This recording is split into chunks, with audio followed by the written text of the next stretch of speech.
The following has been developed by state and provincial agencies in association with the Agency for Instructional Technology. Together, serving education.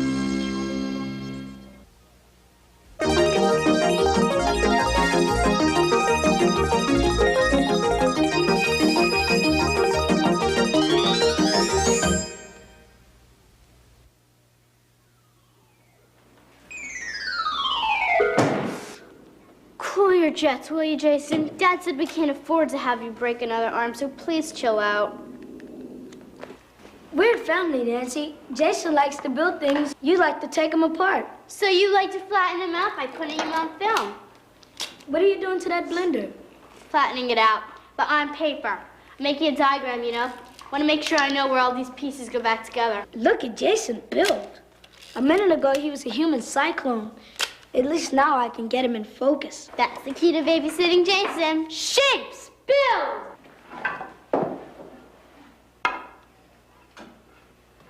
You know, it's funny. When you're little, you spend so much time learning about different shapes. Could you hand me that piece there, Roy? The circular one. Thanks. Anyways, you grow up in all those shapey type ideas that were so important way back when. Oh, yeah? Didn't you just ask me for the square. No, the cylindrical, Can you hear yourself? A lot of shapely words coming out of your mouth, especially when you do your famous take it apart and fix it act, like now. Got me. That's true, I always get off on this stuff.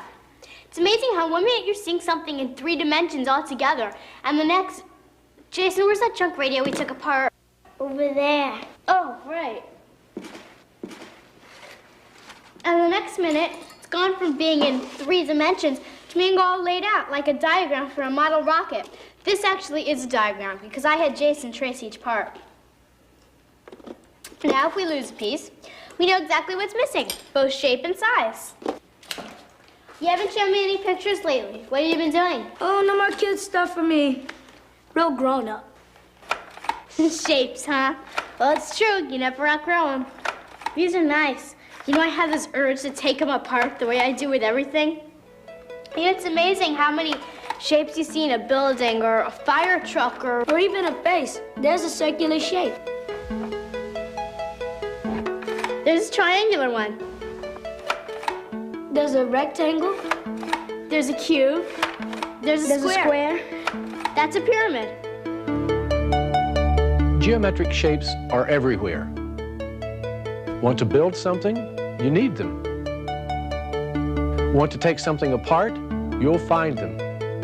Naming those shapes and recognizing if they're 2-dimensional or 3-dimensional can help you when you're working with other people in making things or breaking them down so that you can understand them better.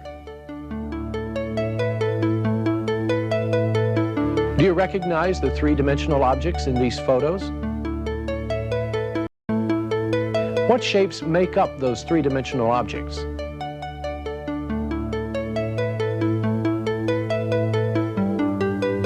Just like Nancy, I like to take things apart and see what shapes they're made of. Here's a cube. Take it apart, and you've got 1, 2, 3, 4, 5, 6 squares. 3-dimensional objects owe their shapes to their 2-dimensional parts. Now, you're not going to believe this, but if I do this, I've got my cube again. In the story you're going to see, the 3-dimensional objects have forgotten that. They've gotten snooty.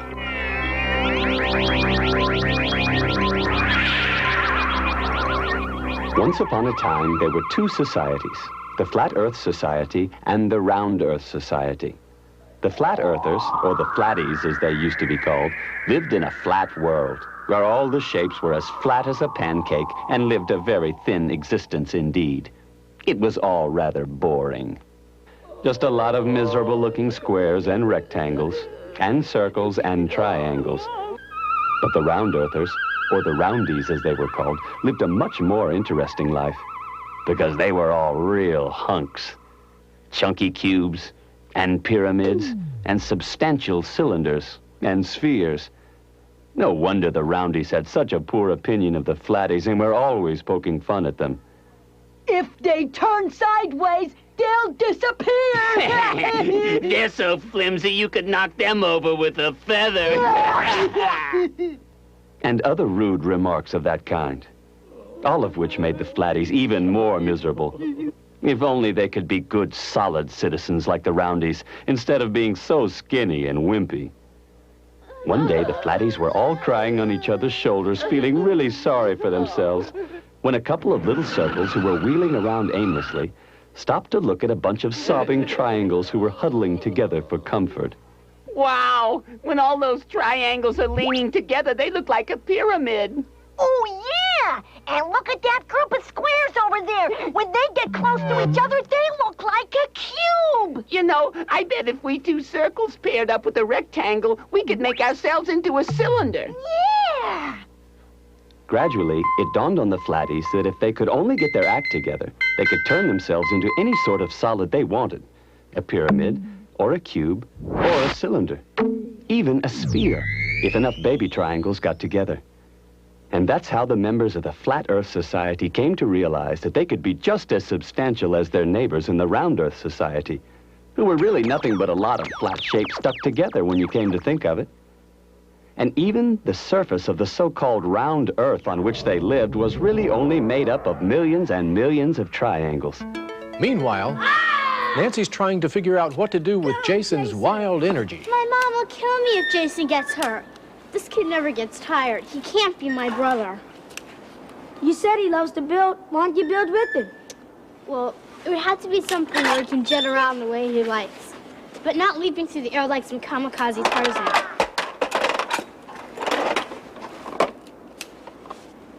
Hey, I got an idea. Mr. Phillips has a lot of great shapes down in his repair shop, but we have to plan it out on paper. Every project, whether it's building up or breaking down, can benefit from planning. Someone carefully designed the playground where young Jason was just playing Tarzan. That person was probably a landscape architect. And in a moment, we're going to meet one, Elizabeth Kennedy. She gets a vision of a garden or a park or a playground in her head in 3 dimensions. Then, to communicate that vision to the people who'll build it, she makes drawings like this in 2 dimensions. Here she is in a playground her company designed. Every 25 years or so, the city of New York rebuilds its playgrounds. The office in which I work was asked to rebuild this playground in about 1967.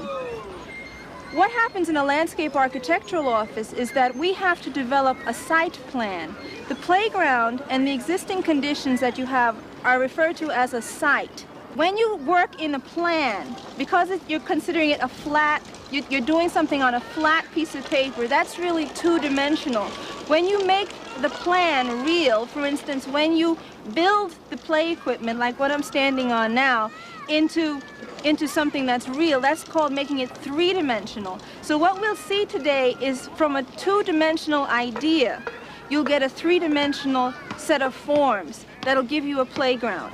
In one piece of play equipment, you can have a variety of shapes. You can have a circle that you can play on. You can have a rectangle that you can walk through. And you can even have a square that you can sit on. When you look down on this, you'll see only squares. But you know that when you build it, you've made a 3-dimensional space and you've created an object that children can play on.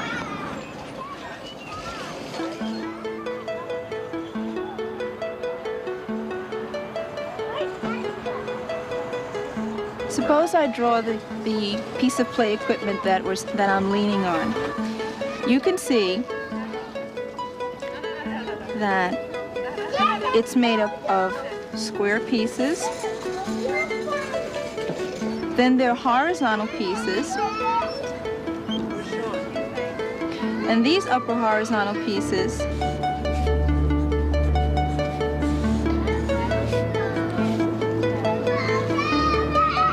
hold your tire swing. So let's look at the shapes that we have. We have a rectangle, another rectangle, squares. We have another rectangle running between the squares. This becomes a space. This is also a space. This is another space that you can see when you're playing underneath the play equipment and you look up to the sky. This was the area that I walked through.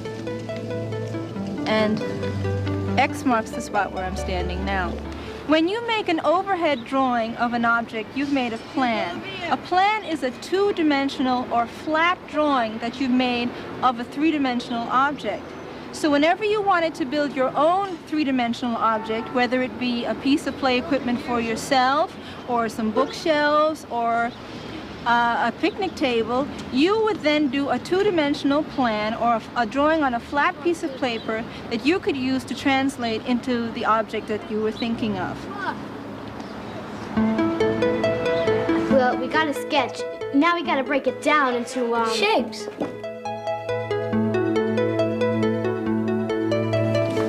Four circular wheels. The axles, they're cylinders. Gotcha. How about two of these? Great. Square where the car's radiator would go. Square. Well, I get, let's see. That's close. Ah. Yeah. Great. And a cylinder for the smokestack. Smokestack, yeah. This do? It looks like a rectangle to me. Hey, wait. I'll curl it up. Watch. Oh, a cylinder. So that's what they're made of. Yeah. Oh, rectangles on the sides? Yeah. Yeah. Here you go. I see another one over there. And we wanted one of these triangular signs for the back. What? Hey, perfect, perfect. Now, did you locate any of those circular things? Wheels, you mean? Yeah, yeah. You got it. Hey, what are you gonna call this contraption?